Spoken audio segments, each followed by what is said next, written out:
Festival wise channel में आप लोगों का स्वागत है। आज की कहानी है प्रयागराज महाकुंभ की कहानी है। यह कहानी सच्ची घटना पर आधारित सनातन धर्म की यह कहानी है। आइए इस कहानी को शुरू करते हैं। क्या हुआ जब प्रयागराज महाकुंभ के दौरान एक साधु को गंगा स्नान करने से रोका गया। उसके बाद प्रयागराज के उस गंगा घाट पर जो चमत्कार हुआ उसे देखकर आपके पैरों तले से जमीन खिसक जाएगी। साल 2025 के जनवरी माह में प्रयागराज में इस सदी का सबसे बड़ा महाकुंभ लगने वाला है। यह महाकुंभ प्रत्येक 12 साल में एक बार लगता है, यानी इस महाकुंभ का बहुत अधिक महत्व रहने वाला है। गंगा में स्नान करने का महत्व रहता है। इसी वजह से देश और दुनिया से कई लोग प्रयागराज के इस महाकुंभ में पहुंचने वाले हैं। लेकिन अभी हाल ही में जो घटना सबके सामने निकल कर आ रही है उसने सभी के होश उड़ा दिए। जहां पर एक साधु महाराज को गंगा नदी में स्नान करने से रोका गया। कोई भी महाकुंभ बिना साधुओं के बिना अधूरा है, क्योंकि यह साधु संतों के आगमन और स्नान से ही संपूर्ण माना जाता है। देश भर से साधु महाकुंभ शुरू होने के कई दिनों पहले ही प्रयागराज पहुंच जाते हैं। इस घटना की शुरुआत होती है मध्य प्रदेश के महेश्वर में रहने वाले राधानंद जी महाराज से। राधानंद जी महाराज रोजाना सुबह 4 बजे उठकर ठंडे पानी से स्नान किया करते थे और भिक्षा प्राप्त करने के लिए निकल जाते थे। उन्होंने अपने जीवन काल में सांसारिक सुख का त्याग करके कई तपस्याएं की और कई सिद्धियां हासिल की। वे महेश्वर के घाट पर ही निवास करते थे। जब उन्हें प्रयागराज महाकुंभ लगने की खबर मिली तो वे महाकुंभ में जाने के लिए बहुत उत्साहित थे। वे तकरीबन 1 माह पूर्व महाकुंभ में पहुंचना चाहते थे, क्योंकि वे वहीं पर 2 से 3 महीने बिताना चाहते थे। उनका ऐसा कहना था कि महाकुंभ वह पवित्र समय होता है जहां पर देवी देवता स्वयं उस स्थान पर मौजूद होते हैं। वहां पर तप करना, साधना करना, भगवान का ध्यान करना बहुत ही ज़्यादा फलदायी होता है। अगले दिन सुबह राधानंद जी महाराज जब प्रयागराज पहुंचे तो सुबह के 3:30 बज रहे थे। सुबह सुबह 4 बजे उनका स्नान करने का दैनिक नियम था। उन्होंने सोचा क्यों ना आज गंगा नदी का पवित्र स्नान किया जाए, और वे प्रयागराज के गंगा घाट पर पहुंच गए। उस स्थान पर गंगा नदी की सफाई का कार्य चल रहा था। राधानंद जी महाराज को यह देखकर बहुत खुशी हुई। जब उन्होंने अपने कपड़े उतारे और गंगा नदी में स्नान करने के लिए आगे बढ़े तो वहां पर खड़े कुछ नगर निगम के अधिकारियों ने उन्हें रोक दिया। उनका कहना था कि आप अभी स्नान नहीं कर सकते, क्योंकि इस समय साफ सफाई का कार्य चल रहा है। प्रयागराज में रोजाना रात्रि के समय गंगा नदी की साफ सफाई का कार्य किया जाता है, ताकि दिन और शाम के समय यात्रियों को इस कारण कोई मुश्किलें ना हो। राधानंद जी महाराज काफी धैर्यवान साधु थे। उन्होंने सफाई अधिकारियों को समझाया कि बात बहुत अच्छी है, लेकिन नित्य प्रतिदिन मेरा 4 बजे नहाने का नियम है, और आज अगर मैं प्रयागराज पहुंचा हूं तो मैं गंगा नदी में ही स्नान करूंगा, और मेरे एक अकेले के नहाने से ना तो तुम्हारी व्यवस्था बिगड़ेगी और ना ही मुझे कोई समस्या होगी।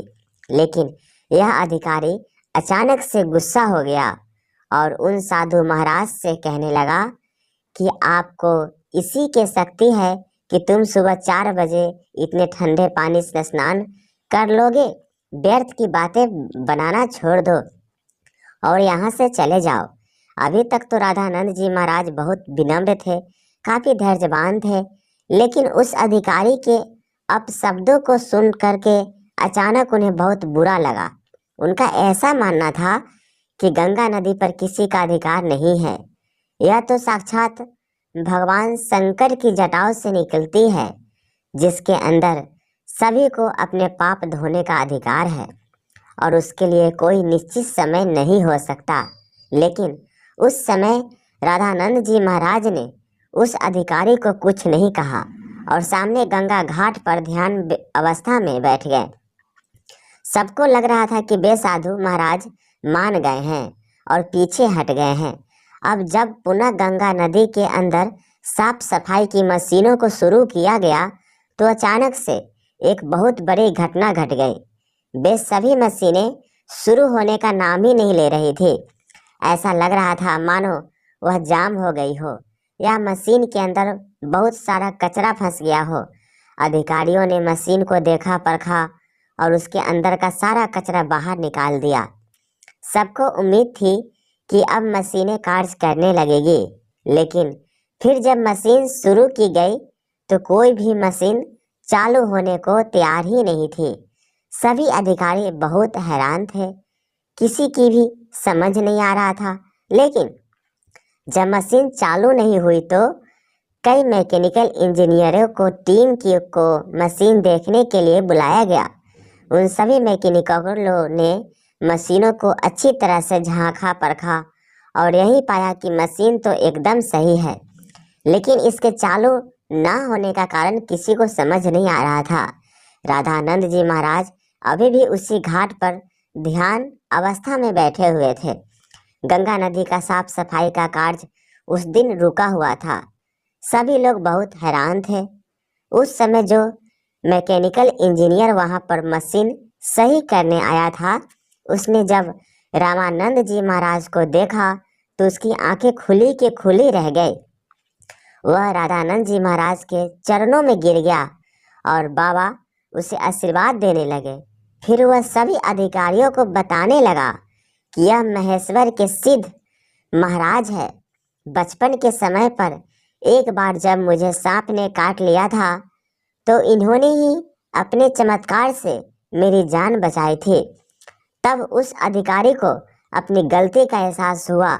वह समझ चुका था अगर यह अपने दैनिक नियम के अनुसार 4 बजे गंगा स्नान करना चाहते थे तो मुझे इन्हें रोकने का अधिकार नहीं था। मैंने तो इनका अपमान किया, इन्हें भला बुरा कहा और गंगा नदी में स्नान करने से रोक दिया। उसी का परिणाम मशीनों की खराबी के रूप में हम भुगत रहे हैं। अब यही हमारी समस्या का समाधान कर सकते हैं। हमें इनसे माफी मांगनी पड़ेगी।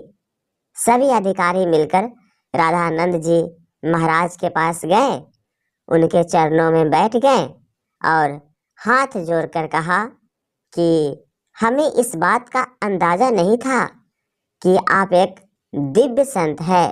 हमसे बहुत बड़ी भूल हो गई है। हमें आपको स्नान करने से नहीं रोकना चाहिए था। राधानंद जी महाराज अभी भी बहुत विनम्र थे। उन्होंने अधिकारियों से कहा कि यह जरूरी नहीं है कि कोई संत चमत्कारी होगा तभी ही उसे गंगा नदी में स्नान की अनुमति दी जाए। गंगा नदी के ऊपर साधु संतों का सबसे पहला अधिकार है। सभी अधिकारियों ने उनसे हाथ जोड़कर कहा, अब आप गंगा नदी में स्नान कर सकते हैं। हम आपसे बहुत माफ़ी चाहते हैं। रामानंद जी महाराज समझ चुके थे कि सभी अधिकारियों को उनकी गलती का एहसास हो गया है, उनका अभिमान दूर हो गया है। उन्होंने विनम्रता पूर्वक उन अधिकारियों से कहा कि तुम चिंता क्यों करते हो, अभी समय कहाँ बीता है, जरा अपनी घड़ी में समय तो देखो, आखिर क्या बजे हैं। जब सभी अधिकारियों ने अपनी घड़ी में समय देखा तो उनके रोंगटे खड़े हो गए, क्योंकि उस समय सुबह के 4 बज रहे थे। किसी भी अधिकारी को यह समझ नहीं आ रहा था आखिर इतना बड़ा चमत्कार कैसे हुआ। आखिर राधानंद जी महाराज ने अपने चमत्कार से समय को कैसे पलट दिया। इतना बड़ा चमत्कार देखकर सभी अधिकारी उनके चरणों में गिर गए और बाबा की जयकार लगाने लगे। इस चमत्कारी घटना के बाद सब लोग उन्हें मान गए और उनके दास बन गए, जिसके बाद वे सुबह 4 बजे अपने नित्य कर्म के अनुसार वे गंगा नदी में स्नान करने पहुँचे और इधर मशीनों को फिर से काम करना शुरू कर दिया। सारी मशीनें एक साथ चालू हो चुकी थी। जिससे यह प्रमाणित हो गया कि यह मशीनें केवल राधानंद जी महाराज के इशारे का इंतजार कर रही थी। जैसे ही उन्होंने अधिकारियों का अभिमान चूर किया और गंगा नदी में स्नान किया, वैसे ही फिर से मशीनें चल पड़ी। यह बहुत बड़ा चमत्कार था जो हाल ही में प्रयागराज के महाकुंभ में हुआ है। वास्तव में दोस्तों, यह भूमि साधु संतों की भूमि है। यहाँ पर साधु संतों का ना तो अपमान किया जा सकता है और ना ही उन्हें छोटा समझा जाता है। इस देश का हर संत इस देश के लिए कुछ न कुछ करता है और भक्तों का अध्यात्म के मार्ग से जोड़ता है। हमें कभी भी उनका अपमान नहीं करना चाहिए और ना ही उन्हें छोटा समझना चाहिए। इस पूरी घटना को लेकर आपके क्या विचार है, हमें नीचे कमेंट बॉक्स में ज़रूर बताइएगा। और आप इस चैनल पे नए हैं तो कृपया इस चैनल को लाइक, शेयर और सब्सक्राइब कर लीजिएगा। Thank you.